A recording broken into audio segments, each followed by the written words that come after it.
salve that we're going to be making is actually a lip balm. And lip balms are pretty much salves.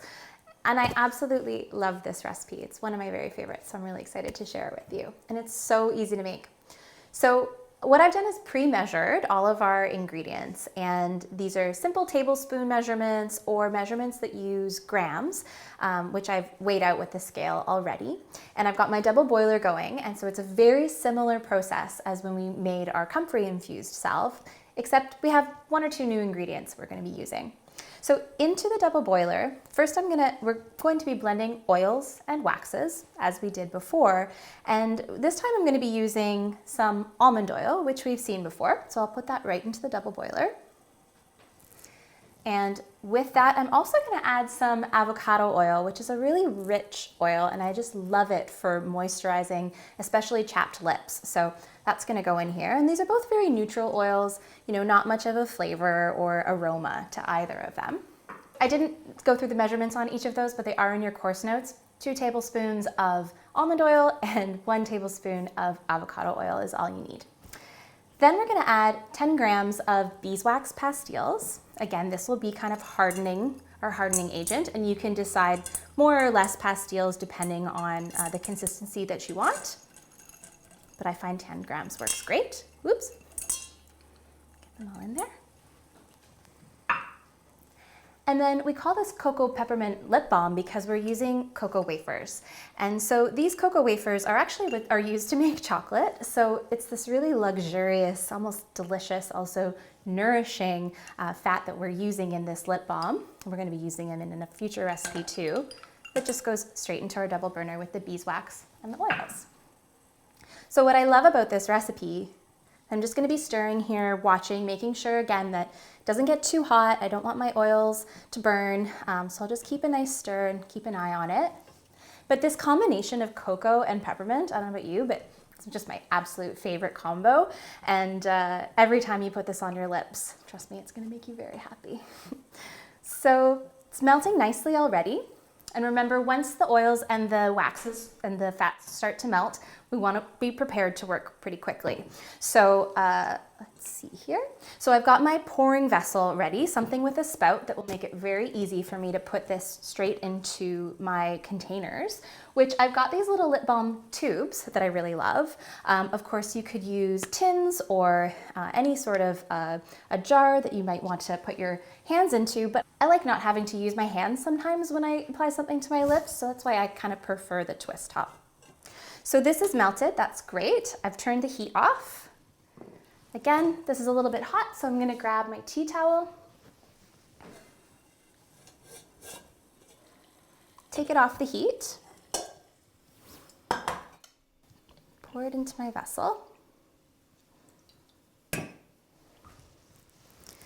You can see it starting to harden there again already.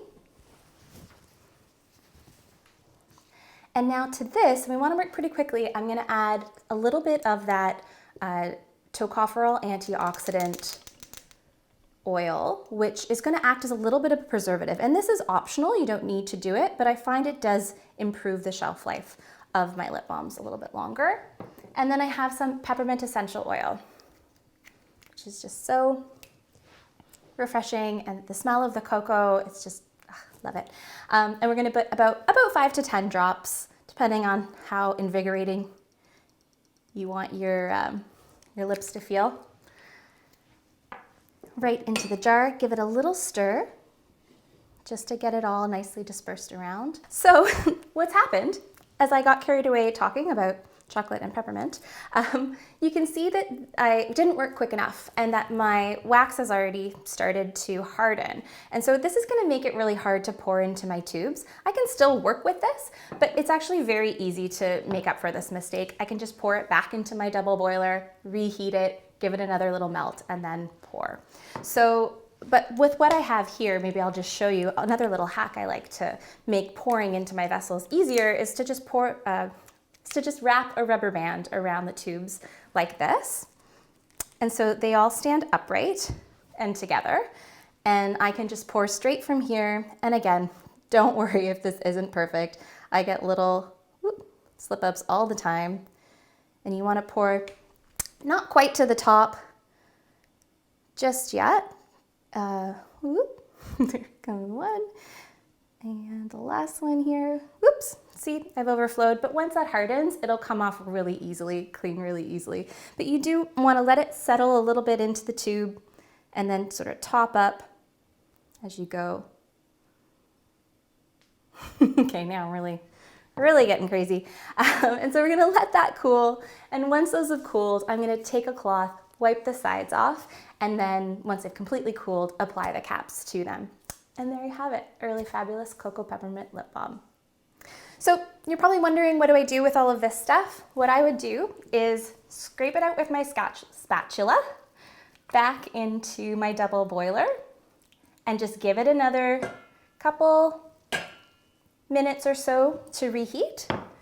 And once that's melted down, I'm just gonna keep pouring up my tube so I really don't let any of this go to waste. I want every little bit that I can get out of there. Great. And then you also might be wondering, how do I clean all this stuff? You do make quite a mess when you start getting into using waxes and oils together. I find, unfortunately, the best and easiest way to clean up as fast as possible is to use paper towel. Give everything a quick wipe first before you take your dishes into the sink and use hot soap and water. And you want really hot water with lots of sudsy soap to give it a good scrub. Definitely don't be putting this right in your dishwasher. You'll make some real trouble for yourself down the road. But yeah, quick wipe first and a wash is the best way to make sure that everything gets cleaned rather quickly. So I want to show you one more way that we can use this type of preparation, like a salve-like preparation, to make a deodorant, a herbal-infused deodorant. And we're going to be using yarrow, which is one of my favorite herbs, anti-inflammatory, very astringent, very drying herbs. And this just happens to be a deodorant recipe that works and that I really love.